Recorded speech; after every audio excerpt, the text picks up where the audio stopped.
వ్యాపారి నడింపల్లి వెంకటరామరాజుని వెంటనే భూదందా వ్యాపారి నడింపల్లి వెంకటరామరాజుని వెంటనే అరెస్టు చేయాలి. నడింపల్లి వెంకటరామరాజుని వెంటనే అరెస్టు చేయాలి. నడింపల్లి వెంకటరామరాజుని వెంటనే రక్షణ కల్పించాలి. రక్షణ కల్పించాలి.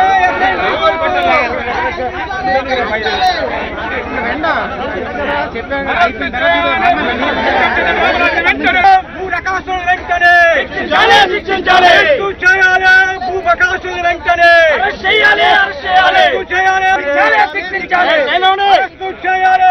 దళితులను మోసగించి భూములు కాజేసిన నడిపోయిన రైతుల హక్కులను కాపాడండి.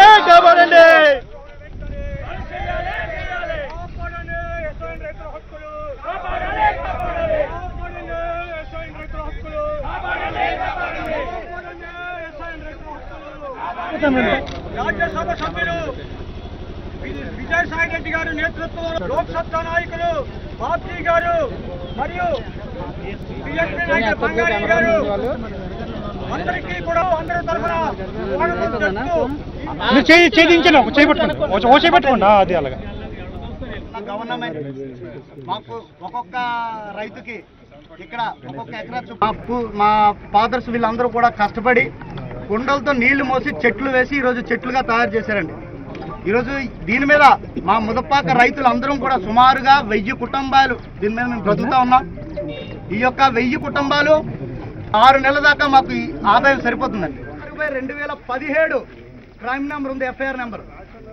మా 749/2016 ఎఫ్ఐఆర్ నెంబర్ ఏమైందో మాకు కనబడటం లేదు. అక్కడ వారిని అడిగితే మాకు తెలియదు అని అంటున్నారు. ఇప్పుడు మేము మేము పెట్టిన అంటే ఈ చెట్లు కొట్టి మా భూముల్లోకి అక్రమంగా తొడబడినటువంటి ఆ దుర్మార్గుల్ని, ఆ రియల్ ఎస్టేట్ వ్యాపారుల్ని తర్వాత చుట్టూ ఈ దాగలన్నీ కూడా వాలిపోతున్నాయి. దాన్ని వాలిపోవడానికి ఎమ్మెల్యేలు, మంత్రులు వాళ్ళకి తోడ్పడుతున్నారు. వాళ్ళు లేకుండా ఈ జీవాలు రావాలి. ఎక్కడ రావాలో వీళ్ళు చెబుతారు.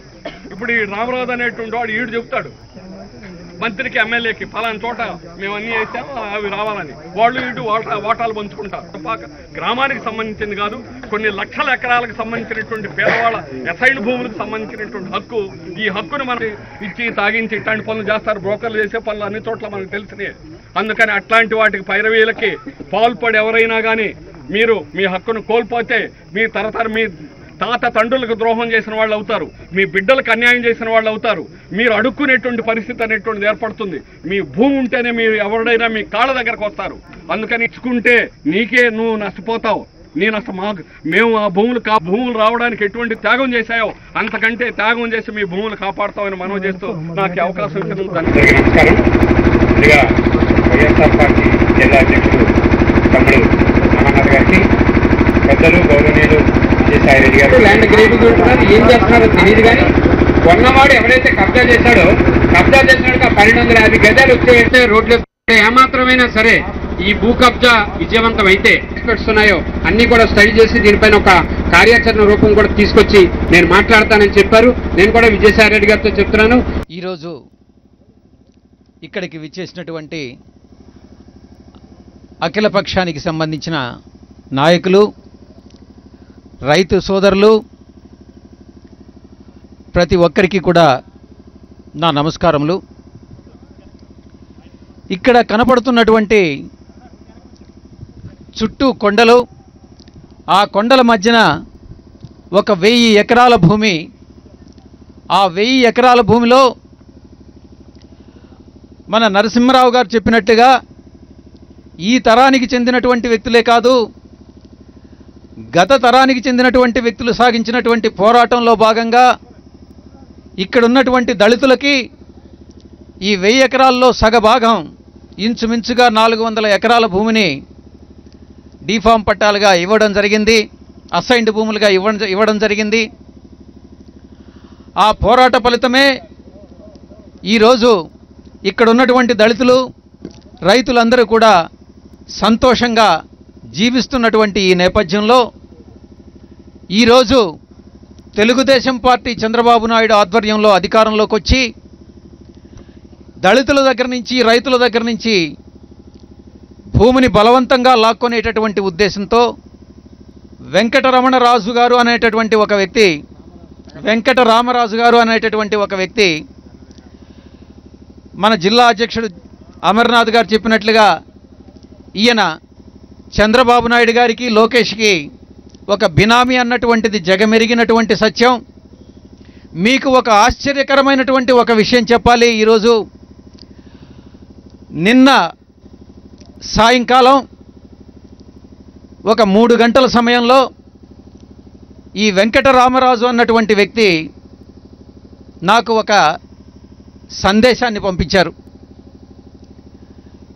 మిమ్మల్ని కావాలంటే మేము చూసుకుంటాం, మీరు చేసేటటువంటి ఈ యొక్క ఉద్యమాన్ని మీరు ఆపండి అన్నటువంటిది. నేను ఒక్కటే చెప్పాను రాజుగారికి పంపించినటువంటి దూతతో,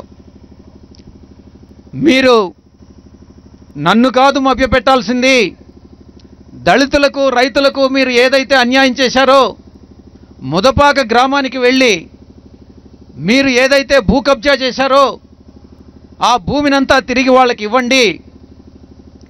మీరు రావాల్సింది నా దగ్గరికి కాదు, మీరు వెళ్ళాల్సింది మీరు ఏ రాజకీయ నాయకుల అండతో అయితే మీరు ఈ యొక్క భూ కబ్జాకు పాల్పడుతున్నారో ఆ చంద్రబాబు నాయుడు గారు కానీ లోకేష్ కానీ మీరు కానీ ఇక్కడ ఉన్నటువంటి స్థానికంగా ఉన్నటువంటి రాజకీయ నాయకులు పరుచూరు భాస్కర్రావు కానీ గంటా శ్రీనివాసరావు గారు కానీ మిగతా రాజకీయ నాయకులందరూ కూడా వెళ్ళాల్సింది జైలుకు, మా ఇంటికి కాదు అన్న విషయాన్ని చాలా స్పష్టంగా చెప్పాను.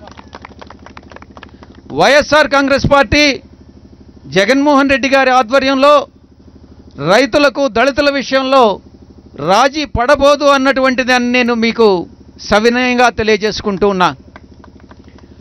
రైతులకు దళితులకు ఈ ప్రాంత ప్రజలందరికీ కూడా న్యాయం జరిగేంత వరకు మన మిత్రపక్షాలైనటువంటి వామపక్షాలతో నరసింహరావు గారి సహకారంతో, బాబ్జీ గారి సహకారంతో, స్టాలిన్ గారి సహకారంతో, రామానాయుడు గారి సహకారంతో, వెంకటరావు గారి సహకారంతో ప్రతి ఒక్క పార్టీ అన్ని సహాయ సహకారాలు తీసుకుని మీకందరికీ కూడా న్యాయం జరిగేంత వరకు ఈ పోరాటం కొనసాగిస్తామని మీ అందరికీ తెలియజేసుకుంటున్నా. కార్యాచరణ రూపొందించుకున్నాం. ఆ కార్యాచరణలో మొట్టమొదటి భాగంగా ఈరోజు ఈ యొక్క ఫీల్డ్ విజిట్ని మనం పెట్టుకున్నాం.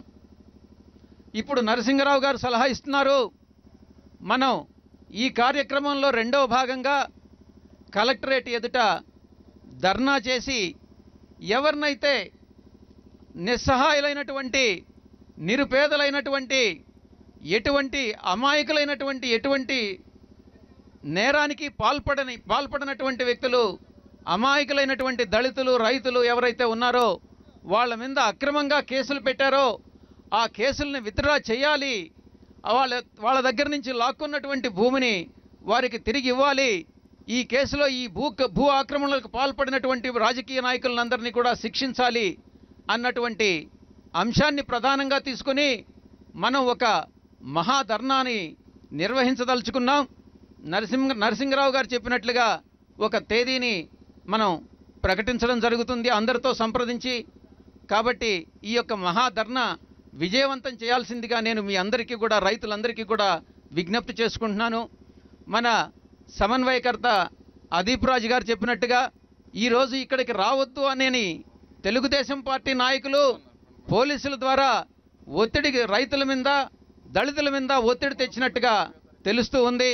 చాలామంది ఫోన్లు కూడా చేసి ఈ రకంగా చెప్పడం, మా మీద ఒత్తిడి చేస్తున్నారు, మా మీద అక్రమ కేసులు బనాయిస్తానని బెదిరిస్తున్నారు అన్నటువంటి అంశాన్ని మా దృష్టికి తీసుకురావడం జరిగింది. నేను ఒక్కటే మీ అందరికీ కూడా మనవి చేసుకుంటున్నా, తాటాకు చప్పుళ్లకు భయపడవద్దు, మనం ఎటువంటి పరిస్థితుల్లో భయపడకూడదు, ఎదురొడ్డి పోరాడాలి, మనకు న్యాయం చేసేంత వరకు జరిగేంత వరకు కూడా మనం ఈ పోరాటాన్ని ఆపకూడదు అన్నటువంటిది మీ అందరికీ కూడా నేను తెలియజేసుకుంటున్నాను. ఇంకా ఈ యొక్క అసైన్డ్ భూముల విషయానికి వస్తే నరసింహరావు గారు మీకు ఒక జీవో గురించి ప్రస్తావించారు. ఆ జీవో ప్రకారం ఇది నాకు తెలిసినంత వరకు చట్ట విరుద్ధం, రాజ్యాంగ విరుద్ధమైనటువంటి జీవో. దీన్ని ఒకవేళ ఎవరికైతే అసైన్డ్ భూములు ఉన్నాయో వారి సంతతికి చెందుతాయి, కానీ వేరే ఇంకెవరికి కూడా ఈ యొక్క అసైన్డ్ భూముల్ని చట్ట ప్రకారం ఇవ్వడానికి లేదు. అయినప్పటికీ కూడా ఒక చట్ట విరుద్ధమైనటువంటి ఒక జీవో పాస్ చేసి ఈరోజు ప్రభుత్వం అక్రమాలకు ఒడిగట్టడం జరుగుతుంది. ఈ యొక్క జీవోని కూడా కోర్టులో, న్యాయస్థానంలో దీన్ని ఛాలెంజ్ చేసేటటువంటి అవకాశాన్ని నేను లాయర్లతో సంప్రదించి ఒక నిర్ణయం తీసుకుంటానని మీ అందరికీ హామీ ఇస్తూ, మన వైఎస్ఆర్ కాంగ్రెస్ పార్టీ మిత్రపక్షాలైనటువంటి అన్ని పక్షాలు, లోక్సత్తా, బీజేపీ, కమ్యూనిస్ట్, వామపక్షాలు అందరూ కూడా, ప్రతి బీఎస్పీ అందరూ కూడా కలిసికట్టుగా ఈ పోరాటాన్ని కొనసాగిస్తామని మీ అందరికీ హామీ ఇస్తూ ఈరోజు మీ దగ్గర సెలవు తీసుకుంటాం. పెందుర్తి నియోజకవర్గంలో ముదపాక గ్రామంలో ఉన్నటువంటి చుట్టూ కొండలు ఉన్నటువంటి కొండలన్నీ కూడా ప్రభుత్వానికి చెందినవన్నవి మీకు తెలుసు. ఈ కొండల మధ్యన ఉన్నటువంటి ఈ 1000 ఎకరాల భూమిలో ఇంచుమించుగా సగభాగం నరసింహరావు గారు చెప్పినట్లుగా గతంలో ఇప్పుడున్నటువంటి దళితులు, రైతులు, ముత్తాతలందరూ కూడా జరిపినటువంటి పోరాటం ఫలితంగా వాళ్ళందరికీ కూడా ఈ యొక్క భూముల్ని అసైన్డ్ భూములుగా ఇవ్వడం జరిగింది. ఇటుపక్క ఒక 4 నైట్కి నైట్, రాత్రికి రాత్రే వెంకటరామరాజు అన్నటువంటి ఒక వ్యక్తి హైదరాబాద్లో వ్యాపారం చేసుకుంటూ, ఆయన ప్రముఖంగా ఆయన వినవచ్చేటటువంటి పేరు ఏంటంటే జలవిహార్ రామరాజు గారు అంటారు. ఆయన చంద్రబాబు నాయుడు గారికి, లోకేష్కి బినామీ అన్నటువంటి విషయాన్ని ఈ యొక్క ప్రాంత ప్రజలందరికీ కూడా తెలుసు. ఆయన రాత్రికి రాత్రే ఈ యొక్క ప్రాంతంలో ఉన్నటువంటి దళితులని, రైతులని ఎవరికైతే అసైన్డ్ భూములు ఇచ్చారో, గతంలో ఉన్నటువంటి ప్రభుత్వాలన్నీ కూడా అసైన్డ్ భూములు ఇచ్చారో, ఆ భూములన్నింటినీ లాక్కొని వ్యాపారం చేసుకునేటటువంటి ఉద్దేశంతో ఈ యొక్క ప్రాంత ప్రాధాన్యత ఏంటంటే, ఈ యొక్క ప్రాంతం అంతా కూడా, ఈ కొండలు, ఈ మధ్యన ఉన్నటువంటి ఈ 1000 ఎకరాల భూమి కూడా మేఘాద్రి రిజర్వాయర్, అంటే ఈ రిజర్వాయర్ నుంచి మంచినీటి సరఫరా ఈ ప్రాంత ప్రజలకందరికీ కూడా అందజేయడం జరుగుతుంది. ఈ యొక్క 1000 ఎకరాలు, ఈ చుట్టూ ఉన్నటువంటి కొండల్లో ఉన్నటువంటి పాయలు, లోయలు, నదీ జలాలు ఏ రకంగా అయితే పారుతాయో అవన్నిటినీ కూడా బ్లాక్ చేసి, ఇటు సైడ్ ఒక 5 కిలోమీటర్లు, ఇటు ఒక 4 కిలోమీటర్లు దూరం రోడ్లు వేసి నైట్కి నైట్ ఇవన్నీ కూడా ఈ యొక్క రైతులను, దళితులందరినీ కూడా భయపెట్టి, కొంతమందికి అయితే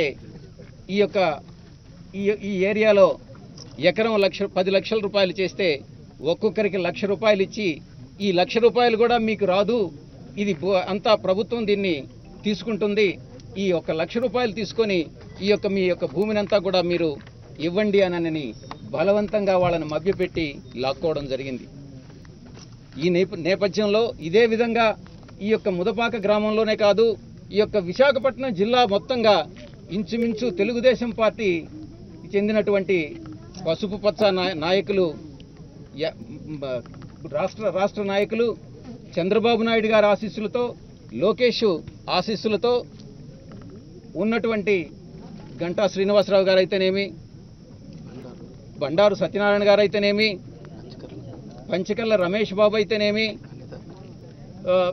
వెలగపూడి రామకృష్ణ, పాయకరావుపేట ఎమ్మెల్యే అనిత, ఈమె అందరి మీద కేసులు పెడుతుంది. ఎవరినైనా ఆమెను కానీ విమర్శిస్తే ఆమె SC/ST అట్రాసిటీస్ కేసు పెడుతుంది. వీళ్ళందరూ కూడా, ప్రతి ఒక్కరూ కూడా దీంట్లో ఇన్వాల్వ్ అయి ఇంచుమించుగా విశాఖపట్నం జిల్లాలో 1,00,000 ఎకరాలని భూ కబ్జా చేయడం జరిగింది. ఒక్క విషయం మీ దృష్టికి తీసుకొస్తా. మామూలుగా మనుషులందరూ కూడా అన్నం తిని బతుకుతారు, కానీ చెదలు అన్నటువంటిది మట్టి తిని బతుకుతుంది. తెలుగు పచ్చ చొక్కా చెందినటువంటి ఈ నాయకులందరూ కూడా మొదట ప్రారంభించినప్పుడు ఇసుకతో ప్రారంభించి, ఆ తరువాత 10 ఎకరాలు, 100 ఎకరాలు మట్టి, 100 ఎకరాలు, 1000 ఎకరాలు, ఇప్పుడు 1,00,000 ఎకరాలు ఒక జిల్లాలో ప్రారంభించి 13 జిల్లాల్లో రాష్ట్ర వ్యాప్తంగా ఒక చెదలు పడితే ఎలా అయితే మనం వ్యాప్తి చెందుతుందో ఆ రకంగా 13 జిల్లాలకి వ్యాప్తించి ఈరోజు రాష్ట్ర ప్రజలకు రాష్ట్రానికి అన్యాయం చేయడం జరుగుతూ ఉంది. ఈ యొక్క జరుగుతున్నటువంటి అన్యాయాన్ని, రైతులకు జరుగుతున్నటువంటి అన్యాయాన్ని, దళితులకు జరుగుతున్నటువంటి అన్యాయాన్ని వ్యతిరేకిస్తూ మా పార్టీ వైఎస్ఆర్ కాంగ్రెస్ పార్టీ మిత్రపక్షాల సహకారంతో, సిపిఎం సహకారంతో, సిపిఐ సహకారంతో, బీఎస్పీ సహకారంతో, లోక్సత్తా సహకారంతో, ప్రతి రాజకీయ పార్టీ సహకారాన్ని తీసుకొని వివిధ రాజకీయ పార్టీల సహకారంతో ఈ యొక్క ప్రజలు ఎవరైతే అన్యాయానికి గురయ్యారో వారందరి హక్కులను పరిరక్షించి తిరిగి ఎవరి దగ్గర నుంచి అయితే ఈ యొక్క భూమిని అన్యాయంగా తీసుకున్నారో ఆ భూమిని అందరినీ తిరిగి వాళ్ళకి ఇప్పించేటటువంటి ఉద్దేశంతో ఒక ఉద్యమాన్ని చేపట్టడం జరిగింది. ఈ ఉద్యమాన్ని నేను మీ అందరికీ ఒక్కటే మనవి చేసుకుంటున్నా, ఐకమత్యంగా ఈ యొక్క ఉద్యమాన్ని మేము కొనసాగించడమే కాదు, ఇది ఇంతటితో ఈ భూ కబ్జాని కానీ ఆపనట్లయితే ముఖ్యంగా నేను ఒక్క విషయాన్ని అందరూ చెప్తా ఉన్నారు, ఏదైనా మాట్లాడితే మమ్మల్ని భయపెడతారా, థ్రెటన్ చేస్తారా అని ప్రశ్నిస్తున్నారు. బండారు సత్యనారాయణ మొన్న నా మీద ఒక స్టేట్మెంట్ ఇచ్చారు, ఇతను ఒక బ్రోకరు అన్నటువంటి విషయాన్ని. మీ అందరి ముఖంగా ఇప్పుడు సభాముఖంగా నేను చెప్తా ఉన్నా, నేను ఎటువంటి పరిస్థితుల్లో ఇంతవరకు కూడా ఏ బ్రోకర్ పని చేయలేదు. నేను ఇప్పుడే చెప్పినట్టుగా నిన్నటికి నిన్న ఈ వెంకటరామరాజు అన్నటువంటి వ్యక్తి ఈ యొక్క చంద్రబాబు నాయుడు, ఈ లోకేష్ వాళ్ళ సహకారంతో నా దగ్గరికి ఒక మెసెంజర్ని పంపించారు. ఆ మెసెంజర్ ఇచ్చినటువంటి సారాంశం ఏందనంటే, ఈ యొక్క ఉద్యమాన్ని మీరు ఆపండి, ముందుకు వెళ్ళొద్దు, మీ యొక్క ప్రయోజనాలను మేము కాపాడుతాం, మీకు కావాల్సినటువంటి డబ్బులు ఇస్తాం అన్నటువంటి విషయాన్ని. నేను ఒక్కటే చెప్తున్నా, ప్రజల శ్రేయస్సే, దళితుల శ్రేయస్సే, రైతుల శ్రేయస్సే, వాళ్ళ హక్కుల్ని వాళ్ళ ప్రయోజనాలని పరిరక్షించడమే వైఎస్ఆర్ కాంగ్రెస్ పార్టీ మరి మిత్రపక్షాలైనటువంటి ఇప్పుడు నేను చెప్పినటువంటి అన్ని పార్టీల లక్ష్యం ఒకటే. ఈ లక్ష్యం కోసం పోరాడతాం. ఈ యొక్క లక్ష్యాన్ని సాధించేంత వరకు మేము వచ్చే 2 సంవత్సరాల పాటు పోరాడతాం అన్నటువంటి విషయాన్ని మీకు తెలియజేసుకుంటున్నా. మేము అధికారంలోకి వచ్చిన తర్వాత ఈ యొక్క భూబకాసురులు ఎవరైతే ఉన్నారో దాంట్లో ముఖ్యమంత్రి ఉండొచ్చు, ముఖ్యమంత్రి కుమారుడు ఉండొచ్చు, ఇప్పుడున్నటువంటి ప్రముఖమైనటువంటి మంత్రులు ఉండొచ్చు, ఎవరిని కూడా వదిలేది లేదు. తప్పు చేసిన వాడు ఎంత పెద్ద వ్యక్తి అయినా కూడా శిక్షార్హుడే అన్నటువంటి సిద్ధాంతాన్ని నమ్మి వీళ్ళందరి మీద చట్టపరమైనటువంటి చర్యలు తీసుకుంటాం అన్నటువంటి విషయాన్ని నేను మీ అందరికీ తెలియజేస్తూ, ఈరోజు మనం అందరం కూడా కలిసికట్టుగా వీళ్ళందరికీ ఎవరినైతే ఇప్పుడు దళితులని రైతులని భయపెట్టి లాక్కున్నారో ఇక్కడికి ఈరోజు ఈ యొక్క సమావేశానికి, ఈ యొక్క ఫీల్డ్ విజిట్కి మేము వస్తే మీరు వెళ్ళొద్దు అని పోలీసుల ద్వారా భయపెట్టి అక్రమ కేసులు ఏదైతే బనాయిస్తున్నారో ఆ అక్రమ కేసులన్నింటినీ కూడా విత్డ్రా చేసుకోవాల్సిందిగా మా కార్యాచరణలో భాగంగా 2వ అంశంగా ఈ ఫీల్డ్ విజిట్ తర్వాత నరసింగరావు గారు చెప్పినట్లుగా విశాఖపట్నంలో ఒక మహాధర్నా నిర్వహించడం జరుగుతుంది.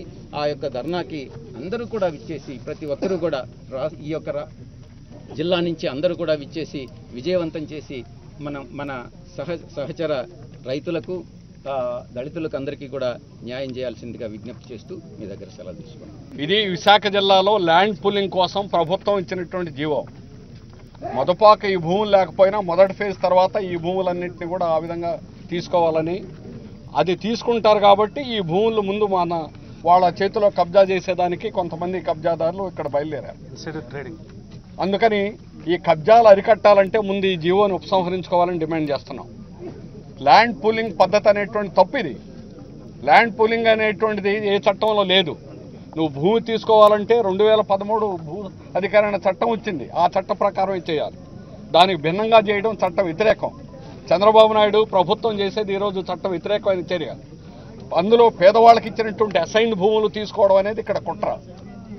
అతి నిరుపేదలు విజయసాయిరెడ్డి గారు చెప్పారు, గత తరం 2 తరాల నుంచి వారు పోట్లాడి సాధించుకున్నటువంటి హక్కు అది. దాన్ని ఈరోజు ప్రభుత్వం బలవంతంగా లాగేసుకోవాలంటే అది ఎటువంటి పరిస్థితుల్లో అక్కడ ప్రజలు అంగీకరించరు. వారికి ఖచ్చితంగా వారికి మద్దతు కాపాడేదానికి మేము అఖిలపక్షంగా దానికి అందరం కూడా నిలబడతాం, మా పోరాటాన్ని కొనసాగిస్తాం. దీనిలో కబ్జాదారులు ఎవరైతే ఇప్పుడు ఈ 40 అడుగుల రోడ్డు వేశారు, ఇది అందరి ముందు అందరి సమక్షంలో కనపడుతుంది. కబ్జాదారులు చేసినటువంటి పని ఇది. ఆ కబ్జాదారులను ప్రభుత్వం కానీ బయటికి తీయకపోతే ఖచ్చితంగా ప్రభుత్వం కూడా అందులో దోషి ముద్దాయిగా ఉన్నారు. వాళ్లతో భాగస్వాములు కాకపోతే ఎందుకు తీరని సమాధానం చెప్పాలి. అందుకని ఎల్లుండి 15వ తేదీన రెవెన్యూ మంత్రి సమక్షంలో ఈరోజు బహిరంగ విచారణ చేస్తామని చెప్పారు. బహిరంగ విచారణలో ఈ విషయాన్ని చెప్పమని ముందే ప్రభుత్వానికి తెలియజేస్తున్నాం. ఈరోజు ముఖ్యమంత్రి గారు విజయవాడలో మీటింగ్ పెట్టారు. ఆ మీటింగ్లో కూడా చర్చించి మీరు ఏం చెబుతారో సమాధానం చెబుతారో చెప్పండి. ఎవడైతే కబ్జాదారులుగా ఉండి ప్రజల యొక్క ప్రైవేటు భూమిని ఆక్రమించి అడ్డంగా రోడ్డు వేశారో వాడిని ఈ రోజుకి కూడా ఎందుకు శిక్షించాలని అడుగుతున్నాం. అందుకని ప్రభుత్వం వారు కలిసి చేసినటువంటి ఇద్దరు కుమ్మక్కై చేస్తున్న తప్ప ఇంకోటి కాదు. అందుకని ఖచ్చితంగా ఎవరైతే దీంట్లో దోషులు ఉన్నారో కబ్జాదారులు ఉన్నారో వాళ్ళు బయటకు వచ్చేదాకా ఈ పోరాటం కొనసాగుతుంది. అలాగే అందరం కూడా కలిసి నిర్ణయించుకొని కలెక్టరేట్ దగ్గర పెద్ద ఎత్తున ధర్నా కూడా నిర్వహిస్తామని తెలియజేస్తాం. దళితుల్ని అట్లాగే బీసీ రైతుల్ని కూడా మోసం చేసి నడింపల్లి వెంకట రమణరాజు ఏ విధంగా ఈ భూములు కాజేయడానికి ప్రయత్నం చేస్తున్నాడో వైఎస్ఆర్సీపీ పార్లమెంట్ సభ్యులు విజయసాయిరెడ్డి గారు అట్లాగే నరసింహరావు కూడా తెలియచేయడం జరిగింది. కనుక సిపిఐ పార్టీగా మేము రాష్ట్ర ముఖ్యమంత్రి చంద్రబాబు నాయుడు గారిని అడుగుతున్నాం. సుమారు 300 ఎకరాల భూమిలో పొడవుని జన్యంగా నడింపల్లి వెంకటరమణరాజు రోడ్డు వేసినట్లయితే ఈ రోజుని నీ తెలుగుదేశం పార్టీ శాసనసభ్యులైనటువంటి బండారు సత్యనారాయణమూర్తి గారు కానీ లేక జిల్లా కలెక్టర్ కానీ ఎవరూ కూడా ఏ రకమైనటువంటి చర్య కూడా ఆయన మీద తీసుకోలేదంటే అసలు ఈ రాష్ట్రంలో ఒక ప్రభుత్వం అనేటువంటిది ఉందా లేదనేటువంటిది ప్రజలకి అనుమానం వచ్చేటువంటి పరిస్థితులు ఏర్పడుతున్నాయి. కనుక బండారు సత్యనారాయణమూర్తి గారు కూడా సుమారు సంవత్సరం నుంచి కూడా ఈ వ్యవహారం నడుస్తున్నట్లయితే నిరంతరం ఏమో చంద్రబాబు నాయుడు గారు నా చివరి రక్త పొట్టును కూడా పేదలకి అర్పిస్తానని చెప్పినటువంటి వ్యక్తి కొన్ని వందల మంది ఈ రోజున దళితులు అయ్యా మా భూములు దౌర్జన్యంగా లాక్కుంటున్నారు, మా భూముల్లో దౌర్జన్యంగా రోడ్లు వేస్తున్నారంటే ఇక్కడ దిక్కు మొక్కు లేనటువంటి పరిస్థితి ఏర్పడింది. కనుక ఈ ప్రజలందరి తరఫున కూడా అటు వైఎస్ఆర్సీపీ, సిపిఐ, సిపిఎం అట్లాగే లోక్సత్తా, బీఎస్పీ ఈ పార్టీలన్నీ కూడా నిలబడి ఏదైతే నడింపల్లి వెంకట రమణరాజు తప్పుడు పద్ధతుల్లో ఈ భూములు కాజేయడానికి ప్రయత్నం చేశాడో ఆ కాగితాలన్నింటినీ కూడా వెనక్కి ఇప్పించడానికి ఈ భూములన్నీ కూడా దళితుల పక్షాన్ని వచ్చేటట్లుగా మేమందరం కూడా కలిసి పోరాటం చేస్తామని చెప్పి ఈ సందర్భంగా తెలియజేస్తూ ముఖ్యంగా బాధితులైనటువంటి రైతుల మీద అటు పోలీసులు ఇన్ఫ్లుయెన్స్ చేసుకుని ఇటు ప్రభుత్వం అట్లాగే నడింపల్లి వెంకటరమణరాజు పెట్టినటువంటి కేసుల్ని రద్దు చేయాలని చెప్పి కూడా సిపిఐ పార్టీగా మేము డిమాండ్ చేస్తున్నాం.